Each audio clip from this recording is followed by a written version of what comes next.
우리 제가 5절까지 이렇게 했는데 우리 1절부터 4절까지도 같이 한번 읽어봤으면 좋겠다는 생각이 들었습니다. 자, 우리 여러분 앞을 보시고 제가 1절, 여러분 2절 이렇게 교독해 보도록 하겠습니다.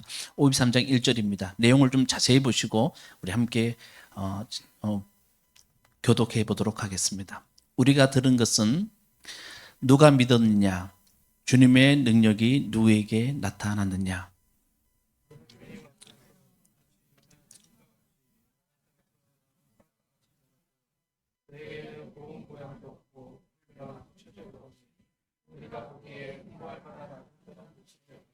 그는 사람들에게 멸시를 받고 버림을 받고 고통을 많이 겪었다. 그는 언제나 병을 앓고 있었다. 사람들이 그에게서 얼굴을 돌렸고 그가 멸시를 받으니 우리가 덩달아 그를 귀하게 여기지 않았다.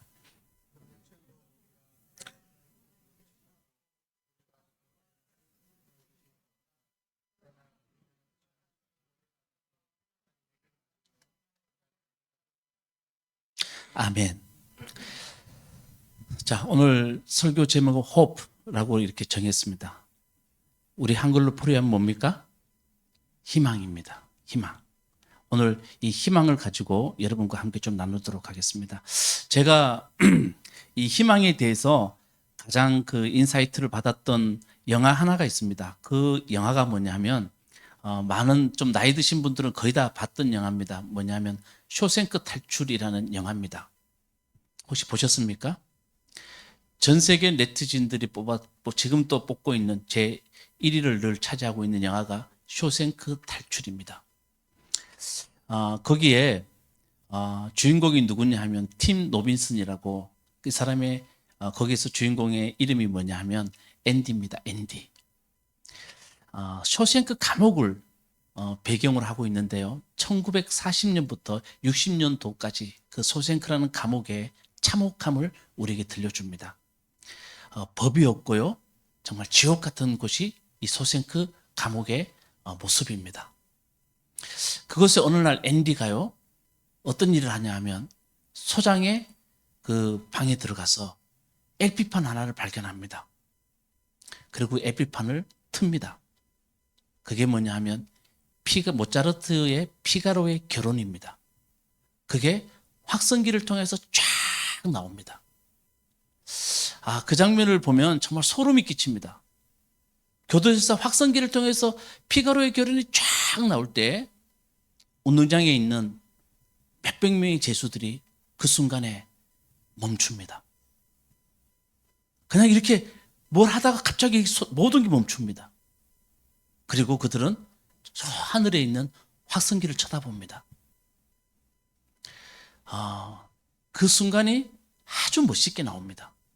그러면서 그 앤디의 친구가 모건 프리먼인데 그 친구의 멘트가 나옵니다. 이 멘트가 정말 기가 막힌 멘트입니다. 아름다운 새 한 마리가 새장에 갇힌 우리들에게 찾아와서 벽을 허무는 것 같았다. 짧은 시간이지만 쇼생크에 갇혀있는 우리들에게 자유를 허락하였다. 이렇게 말합니다. 저는 그 장면이 제가 아주 정말 인상 깊게 봤기 때문에 개인적으로 10년 전부터 저는 이 뭡니까 핸드폰이 이게 뭡니까 나올 지금 우리처럼 핸드폰 나오는 걸 뭐라 그럽니까 이게 터치하는 거 이거 생길 때부터 저는 이 배경 음악을 이 모차르트의 피가로의 결혼으로 해놨습니다. 그 순간만이라도 정말 그 자유를 느끼는 사람들의 그 마음, 그걸 좀 느끼고 싶다는 마음으로 제가 그렇게 모차르트의 피가로의 결혼을 이렇게 해놨는데 그 앤디가 모차르트의 피가로의 결혼을 틀었다는 이유로 2주간 독방 신세를 지게 됩니다. 영화에 보면 이렇게 말합니다. 독방의 하루는 다른 곳에서 1년과 같다. 그렇게 힘든 독방 신세를 지고 딱 나왔을 때 친구들하고 밥을 먹습니다. 그때 앤디가 이렇게 말합니다.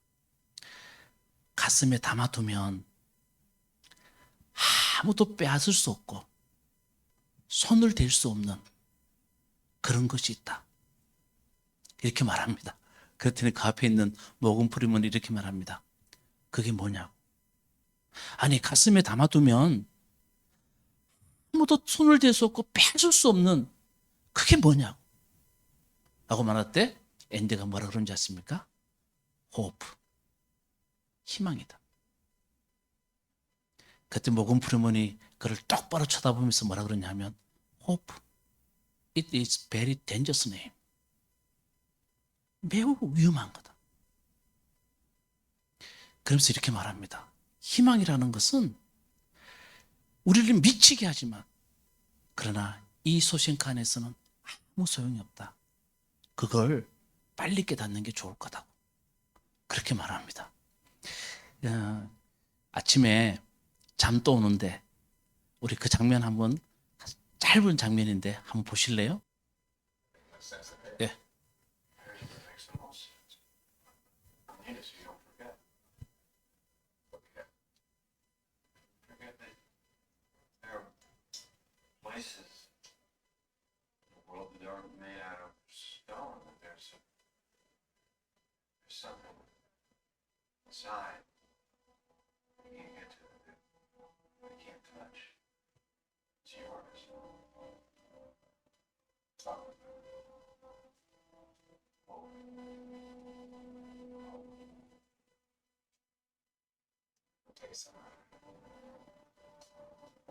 It's a dangerous thing.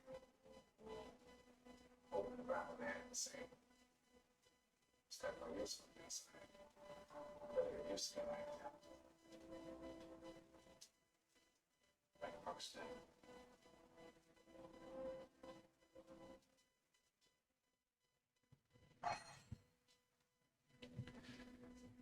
예, 이 장면입니다. 여러분, 희망이 뭔지 아십니까? 희망은 정말 내가 갖고 있으면 누구도 빼앗을 수 없어요. 손도 댈 수 없고요. 여러분의 것입니다. 근데 중요한 것은 그건 아주 위험한 겁니다. 우리가 어릴 때, 자랄 때, 그리고 우리가 크면서 누군가 희망을 이야기하면 사람들이 그렇게 말합니다. 쓸데없는 소리 하지 말라고. 어른들은 압니다. 사람들이 꿈꾸는 것 그대로 가면 인생이 망한다 라는 생각을 많이 합니다. 근데 희망은 너무 아름다운 거잖아요. 근데 그 희망을 꿈꾸는 것, 내가 하고 싶은 거 꿈꾸는 것, 이것에 대해서 사람들은, 세상은 늘 말합니다. 현실에 맞게 살아야지. 현실에 맞게 살아야지. 그게 얼마나 위험한지 알아? 라고 우리는 그런 세상에 살았습니다. 여러분, 희망. 이게 대해서 말하면서 제가 오늘 성경 말씀의 배경이 되는 말씀을 먼저 좀 말씀드리겠습니다. 여러분, 이 이사야서 55장은 제가 얼마 전에 이사야서를 강의할 때 말씀드렸습니다. 이사야서 40장부터 55장의 그 배경은 바벨론 포로라고 그랬습니다. 이스라엘 백성들이 1,500km를 그들은 끌려가서 바벨론이라는 곳에서 포로로, 다시 말하면 노예로, 난민으로 그곳에서 그들이 살아갑니다. 더 이상 희망이 없어요. 바벨론에서 그들이 시편에 불렀던 찬양을 보면 그들은 희망을 다 놓칠 수밖에 없는 그런 삶이에요. 근데 이사야가 그들에게 뭐라 그런 줄 아십니까? 40장부터 55장은 이스라엘 백성들에게 희망을 품으라는 겁니다. 가장 하나님 앞에서 위험한 것은 하나님을 향한 희망을 품지 않는 거라는 겁니다. 근데 여러분, 그 희망이 뭔지 아세요? 어렵지 않아요. 이사야는 특별한 말 하지 않습니다. 그러나 이 말은 성경에서 가장 특별한 말입니다. 한번 이사야서 40장 9절 말씀 우리 앞에 보면서 크게 한번 읽어봅시다. 시작. 두려워하지 말고 소리를 높여라. 유다의 성읍들에게 여기에 우리 너희의 하나님이 계신다 하고 말하여라. 이게 핵심입니다. 여러분 한번 보세요.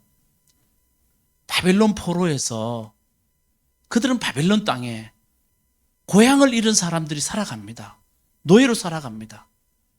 근데 이사야가 그들에게 꼭 품어야 할 희망 하나를 가르쳐줍니다. 여기에 하나님이 계신다. 따라해봅시다. 여기에 하나님이 계신다. 그겁니다. 특별한 말입니까? 정말 특별한 말입니까? 늘 교회에서 말하는 말이고 우리가 들었던 말입니다. 근데 이사야는 말합니다. 정말 믿으라고. 우리의 가장 큰 삶의 희망은 여기에 하나님이 계신다는 겁니다. 여러분,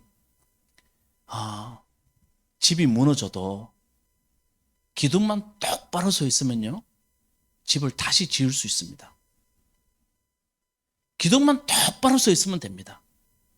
근데 잘 보세요. 기둥이 요만큼만 기울어져도 거기는 다시는 집을 못 짓습니다. 우리의 신앙의 기둥이 뭐냐 하면 여기에 하나님이 계신다는 겁니다. 여러분 삶 속에 하나님이 계신다는 겁니다. 이 기둥만 똑바로 서 있으면 여러분의 삶의 외형적인 것 다 무너져도 다시 지을 수 있습니다. 다시 하나님이 짓게 할 수 있습니다.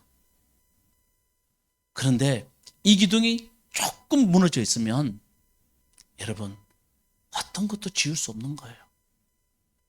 저는 신앙의 기둥이 뭐냐라고 물어본다면 여러분 반드시 말해야 됩니다. 하나님이 나와 함께 하신다. 여기에 하나님이 계신다는 겁니다. 이사야가 들려준 놀라운 희망의 메시지입니다. 장엄한 선포입니다.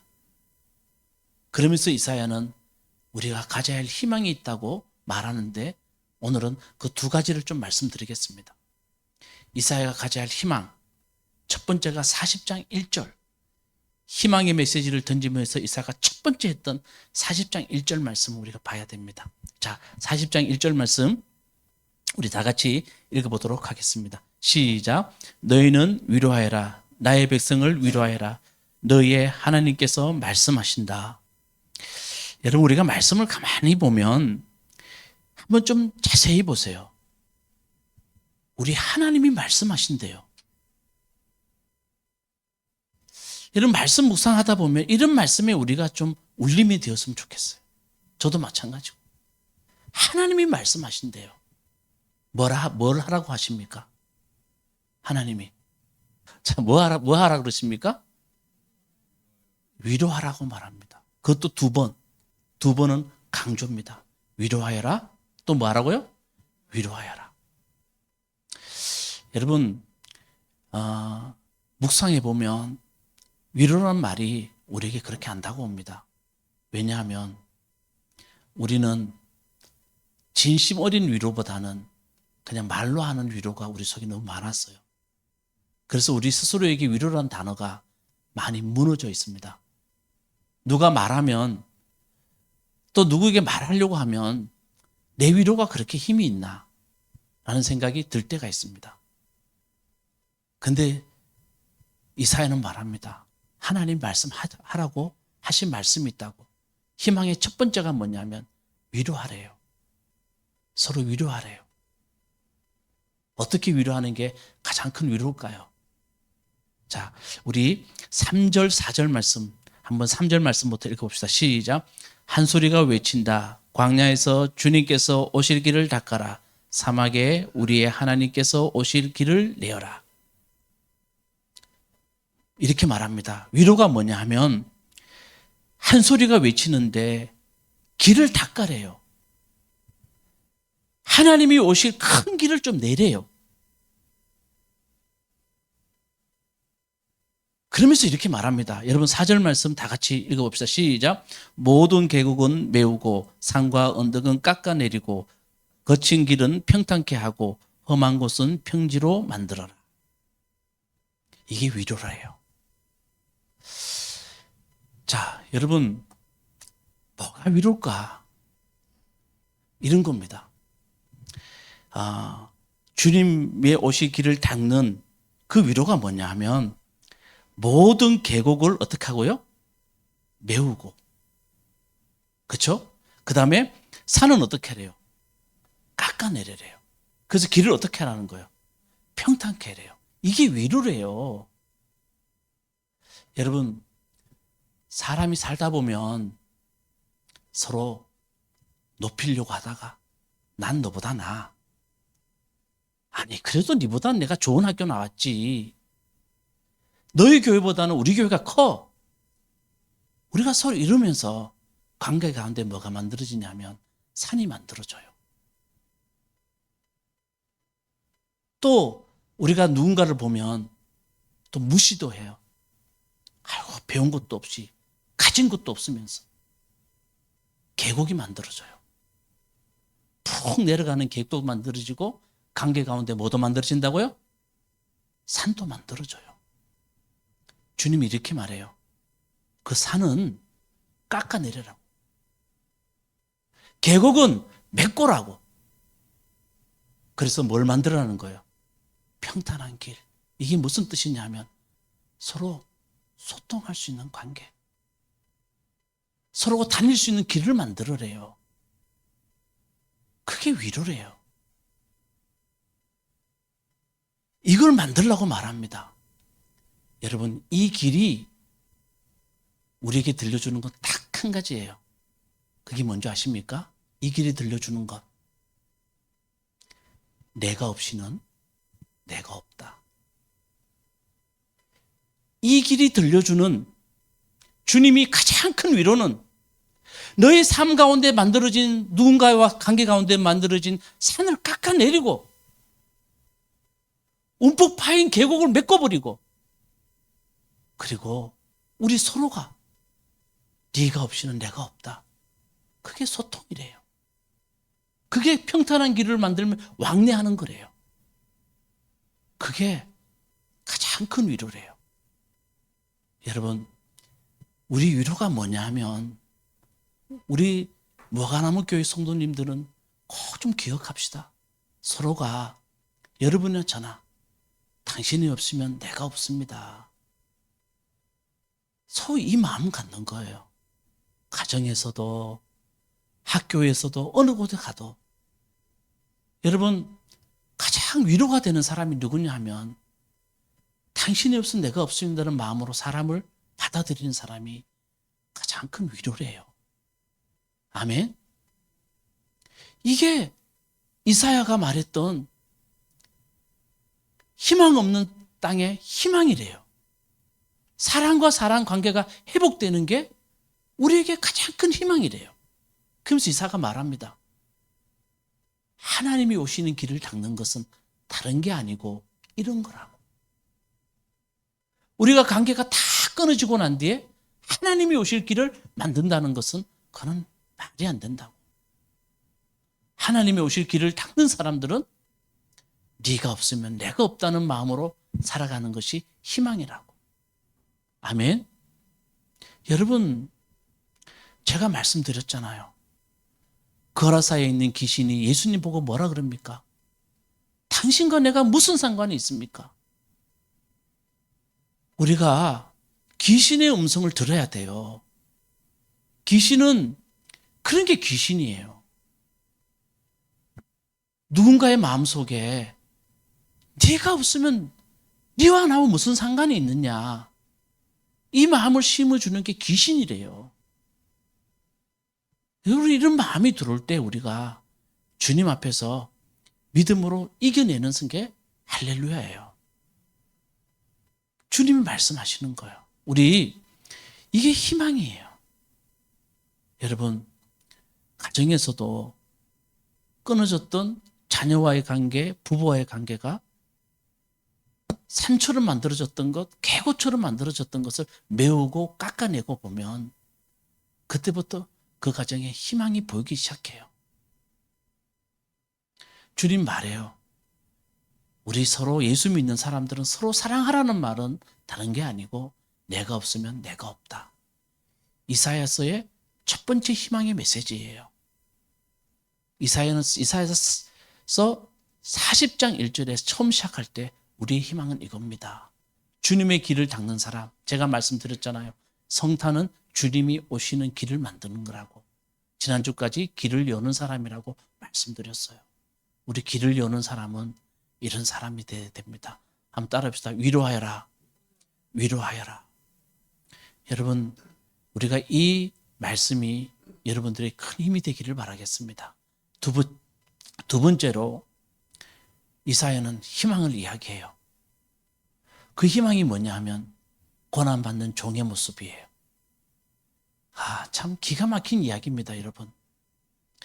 지금 여러분 오해하지 마세요. 제가 말해서 기가 막힌 말이 아니라 이사야가 말을 하는 이 고난받는 종의 모습은 정말 우리가 이해하지 못하는 기가 막힌 이야기를 우리에게 들려줍니다. 여러분, 고난받는 종, 좀 이따 말씀드리겠지만, 여기 무슨 희망이 있나? 아니, 이 모습에서 무슨 희망이 있나 생각이 듭니다. 그런데 여러분 잘 보세요. 마태, 마가, 누가는 어떤 게 뭐냐 하면 고난받는 종의 모습을 보면서 이렇게 말합니다. 저 모습이 예수님이라고. 저 모습이 예수님이라고. 예수님은 저 모습을 갖고 우리에게 오셨다고 고난받는 종의 모습을 이야기합니다. 그러니까 여러분 보세요. 우리가 예수 이해, 이번에도 어느 책을 봤더니 우리 미국의 보수적인 기독교나 한국의 보수적인 기독교의 가장 큰 특징이 예수님이 삶은 전혀 없고 그냥 예수님은 십자가 져가지고 우리를 그냥 구원하는 그 예수님으로 소화된다는 거예요. 우리에게 예수님은. 그러니까 그리스도인들에게 예수님의 삶의 모습은 전혀 찾아볼 수 없다는 거예요. 그게 우리에게 반성해야 할 모습이래요. 근데 복음서의 저자들은 고난받는 종의 모습 속에서 예수님을 발견했어요. 이사야의 말씀 가운데서 예수님 발견했단 말이에요. 그게 고난받는 종의 모습이 어떤지 2절에 먼저 한번 우리 앞구절만 먼저 한번 보도록 하겠습니다. 2절, 자, 다 같이 시작. 그는 주님 앞에서 마치 연한 순과 같이 마른 땅에서 나온 삭과 같이 자랐어. 여기까지 먼저 봅시다. 우리 주님은 어떤 분이냐 하면 어떤 고난받는 종의 모습이냐 하면 연한 순과 같이 마른 땅에서 나온 뭐요? 삭과 같이. 자, 한번 상상해 봅시다. 아니, 주님이 좀 강한 모습으로 왔으면 좋겠는데, 여러분, 바벨론 포로 때 이 바벨론의 이 제국을 이길 수 있으려면 큰 힘을 갖고 와야 되잖아요. 바벨론을 무너뜨릴 더 큰 힘이 있어야 되잖아요. 동의되십니까? 근데 여러분, 이사야를 보세요. 우리에게 오실 고난받는 종의 모습은 어떤 분이냐 하면, 우리를 구원하실 종은 어떤 모습이냐 하면 마치 연한 순과 같고 마른 땅에 나온 뭐요? 삭과 같아요. 이게 상징하는 게 뭐냐 하면 가장 약한 모습을 이야기해요. 그걸 상징해요. 그게 고난받는 종의 모습이에요. 가장 약한 모습으로. 좀 이해되십니까? 자, 우리 이준희 이서를 좀 여러분들에게 예를 들어서 말씀드리겠습니다. 여러분, 이준희 이서가 우리 교회 처음에 와서 걷지도 못하고 누워서 뒤집지도 못할 때 여러분, 이준희 이서에게 여러분 사용한 언어가 혹시 모음이겠어요? 자음이겠어요?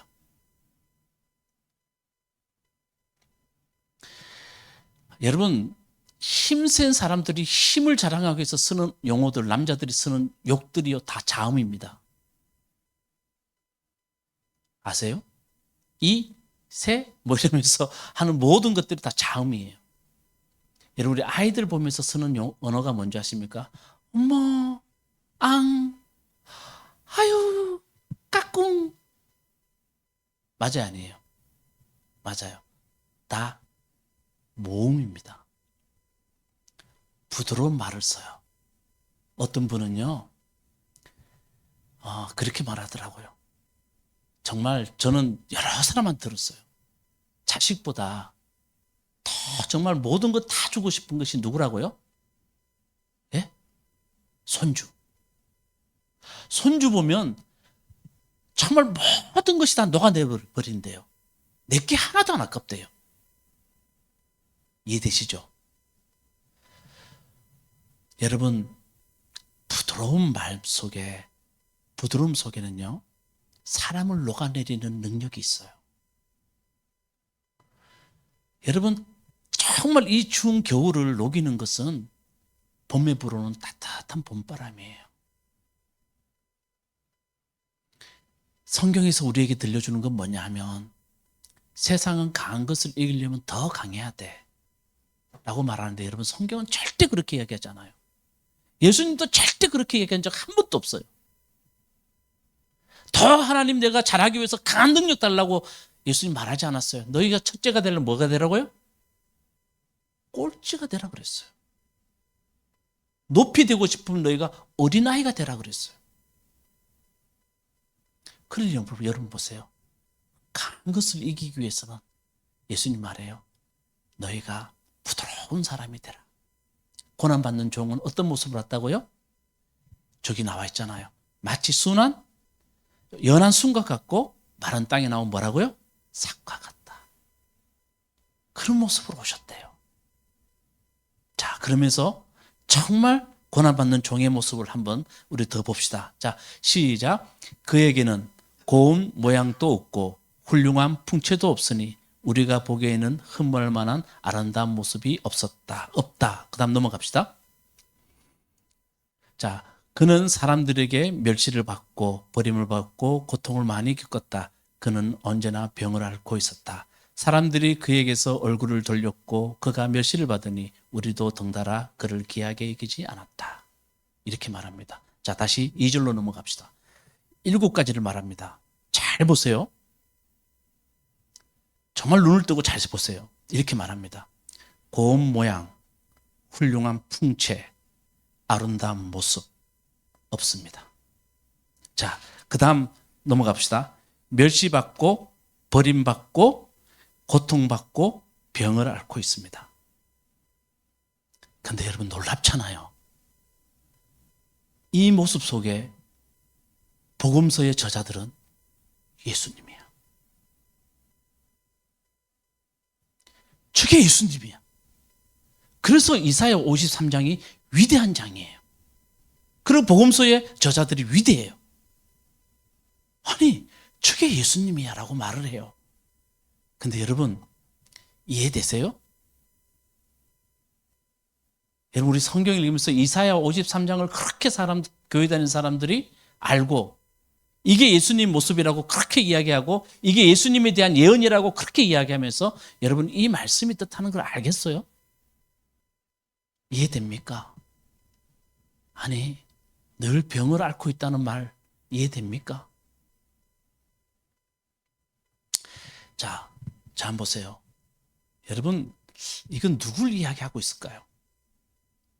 제가 금방 예수님 그랬잖아요. 그렇죠? 그런데 실제적으로 이게 누구 모습이에요?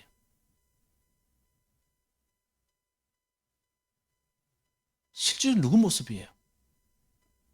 구성김 청년? 누구 모습이에요? 그렇죠? 금방 대답해서 그래요. 우리 모습이에요. 여러분, 인간의 연약함, 인간의 모습을 여기에 다 담아뒀어요. 7가지. 성경의 7가지는 완전을 말해요. 여러분, 우리 여기서 벗어날 수 있는 사람 있어요? 어떤 사람은 한 3가지는 내가 해당된다 라고 말할 수 있어요. 저는요, 늙으면 늙을수록, 나이 들면 들수록 여기에 내가 모두가 다 하나도 빠짐없이 들어간다는 걸 전 느껴요. 보세요. 고운 모양 있을 수 있어요. 훌륭한 풍채 있을 수 있어요. 근데 그는 병들 수 있어요. 여기서 빠져나갈 수 있는 사람 아무도 없어요. 동의되시죠? 근데 왜 성경은, 이사야는 여기에 희망이 있다고 그랬을까요? 이게 중요합니다. 왜 여기에 희망이 있다고 말했을까요? 성경의 놀라운 메시지는 여기에 있습니다. 이 모습이 우리의 모습인 동시에 누구 모습이라고요? 예수님 모습이에요. 그럼 들려줍니다. 예수님이 우리에게 말씀하시고 싶은 것은 너희들과 나는 무관하지 않다는 겁니다. 좀 다른 말로 표현할까요? 너희의 모든 고통을 나는 알고 있다는 겁니다. 이게 성경의 희망이에요. 예수님은 우리에 당하는 모든 인간의 고통 가운데 예수님은 함께 하신다는 겁니다. 무관하지 않다는 겁니다. 여러분, 혹시 성경에 예수님이 병 고치실 때 예수님은 능력이 많으니까 우리의 아픔을 모르고 그냥 병을 툭툭 고치시는 분으로 아십니까? 이 사연은 말해요. 우리 예수님은 그런 분이 아니라고. 우리의 고통을 너무나 잘 아시기 때문에 아픈 사람의 아픔을 고쳐주셨다고. 인간이 갖고 있는 온갖 힘든 것들을 예수님은 너무 잘 아시고 계신다고 우리에게 말해주고 있습니다. 제가 한 가지 확실한 진리 중에 하나는 얼마나 많은 사람들을 병원도 가보고 제가 해봤겠습니까? 한국 있을 때도 그렇고 말레이시아 있을 때도 그렇고. 자, 여러분, 병원에 있는 사람들이 가장 크게 위로받는 게 어디서 위로받을 것 같아요? 한번 생각해 보세요. 우리 어머니 병원에 있을 때도 제가 많이 느꼈어요. 어디서 위로받을 것 같아요? 사람들은요, 가장 위로받는 게 병원 가면 나 같은 사람이 있구나. 나 같은 사람이 있구나. 또 더한 것은 나보다 더한 사람도 있구나. 실제로 거기서 위로 많이 받는데요. 나는 내한테 하나님이 왜 이런 병을 줬냐 싶어서 병원 갔는데 나보다 더한 사람이 있으면 거기서 좀 위로받는데요. 나하고 똑같은 병을 갖고 있는 사람 보면 거기서 위로받는데요. 여러분, 또 우리가 어떨 때, 힘들 때 언제 위로받습니까? 똑같이 나보다 더 힘든 일을 경험한 사람, 친구한테 나 이런 어려움이 있어 그러면 야, 너 그거 말도 하지 마. 나 그때 그런 어려움이 있어서 말 들으면 그게 또 위로가 되잖아요. 근데 여러분 보세요. 같은 것을 경험한 사람들의 위로는 어떤 일을 벌이시냐 하면 거기서 능력이 나와요. 좀 이해 안 되십니까? 같은 것을 경험한 사람들에게 속에서는요, 늘 능력이 나와요. 어떤 능력이 나오냐 하면 가난해 봐야 가난한 사람을 도울 수 있는 능력이 나와요. 아픈 사람, 아픔을 경험해 봐야 진짜 아픈 사람을 이해할 수 있는 능력이 나와요. 정말 힘들어 봐야 그 힘든 사람들의 아픔을 우리가 알 수 있어요. 근데 그걸 모르면, 경험해 보지 못하면 잘 몰라요. 여러분, 이 땅의 목사님들이 다 돈 많은 사람, 옛날에 능력 많은 집에서 목사님들이 낳았다면 여러분들 위로할 수 있을 것 같아요? 왜 목사님들은 왜 그렇게 가난하고 왜 그렇게 힘들게 사십니까? 라고 말하면 답은 딱 한 가지밖에 없어요. 그런 사람을 이해하기 위해서요. 이게 중요해요. 그렇기 때문에 그런 사람들을 이해하면 그다음부터 일어나는 능력이 있어요. 그걸 성경은 우리에게 들려줘요. 예수님이 이렇게까지 예수님이 인간의 고통을 다 당하시고 난 뒤에 예수님이 우리에게 들려주신 능력이 뭐냐 하면, 자, 우리 4절 한번 읽어봅시다. 다 같이 4절 시작. 그는 실로 우리가 받아야 할 고통을 대신 받고 우리가 겪어야 할 슬픔을 대신 겪었다. 자, 뭔 이야기합니까? 무슨 단어가 눈에 들어와요? 대신. 이게 능력이에요. 예수님이 인간의 모든 고통을 아셨기 때문에 예수님은 우리를 뭐 하신다고요? 대신해 주신대요. 자, 여러분, 대신이라는 말을 내가 할 걸 너는 가만히 있어. 너는 아무 차 있어. 내가 하는 그 대신을 말하는 게 아니에요. 여기 대신은 뭐냐 하면, 자, 여러분, 부모님이 말하는 대신이 있어요. 자, 제가 어릴 때 예를 들면 내가 무슨 일을 하려고 하는데 우리 어머니가 저거 하면 다칠 것 같아요. 그럼 엄마가 어떻게 해줘요? 대신해줘요. 왜요?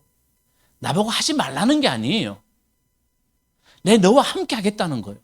대신 너가 이 문제 때문에 네가 넘어지면 안 되니, 너가 다치면 안 되니 내가 대신 해주겠다는 게 부모님의 사랑이에요. 이해되시죠? 너가 아무것도 하지 말고 내가 하겠다는 대신이 아니라는 의미예요.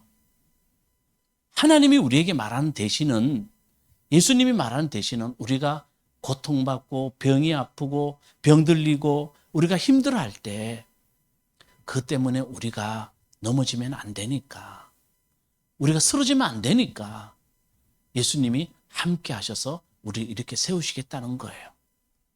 그 사랑의 결정체가 뭐냐 하면 오늘 우리 혜린 자매가 읽었던 5절 말씀이에요. 자, 5절 말씀 읽고 우리 마치도록 하겠습니다. 5절 말씀 다 같이 읽어보도록 하겠습니다. 시작. 그러나 그가 상처를 받은 것은 우리의 약함 때문이다. 그가 징계를 받음으로써 우리가 평안을 누리고 그가 매를 맞음으로써 우리의 병이 나았다. 자, 여러분, 그가 찔린 것은, 그가 상처를 받은 것은, 그가 징계를 받은 것은, 그가 매를 맞은 것은, 이게 무슨 말인지 아십니까? 십자가를 이야기해요. 십자가. 대신하셨는데 주님은 어디까지 대신하셨냐면 십자가를 지기까지 대신하셨다는 거예요. 왜요? 우리의 아픔을 알기 때문에. 이사야가 말하고 싶었어요. 여러분, 십자가의 사랑은 우리의 모든 것을 대신할 수 있는 인간의 가장 깊은 사랑이라는 것을 이사야가 말을 해요. 주님은 우리의 아픔과 고통을 모르시는 분이 아니시다. 우리와 함께 하시는 분이시다. 그가 종의 모습으로, 그가 볼품없는 종의 모습으로 오신 것은 우리의 모든 아픔을 이해하시고 알기 위해서 그렇게 오셨다. 그 끝이 뭐냐 하면, 따라합시다. 십자가. 뭐라고요? 십자가다. 그게 우리의 가장 큰 희망입니다. 아멘이시죠? 여러분, 얼마나 놀라운 말씀이에요. 주님은 강한 힘을 가진 그런 분으로 오시지 않았다는 거예요. 이 종의 모습으로 오셔서 십자가를 지면서 하나님의 사랑을 우리에게 전해주면서 하나님은 우리와 함께 하십니다. 여러분의 고통과 아픔을 모르시는 분이 아니십니다. 이게 성경 전체에 흐르는 놀라운 메시지예요. 그걸 이사야가 아까 말했듯이 따릅시다. 하나님이 우리와 함께 하신다. 이 말이에요.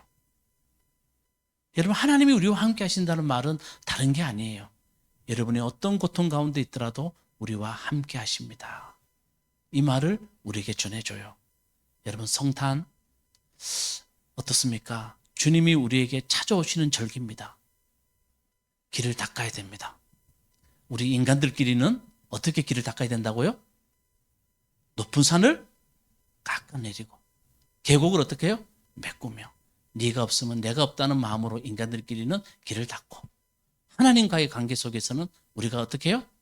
하나님이 나를 사랑하시고 나의 어떤 고통 가운데서도 함께 하신다. 그 마음으로 여러분, 주님의 성탄을 기다릴 수 있는 우리 무화과나무 모든 성도님들이 되시기를 주님의 이름으로 축원합니다. 아멘.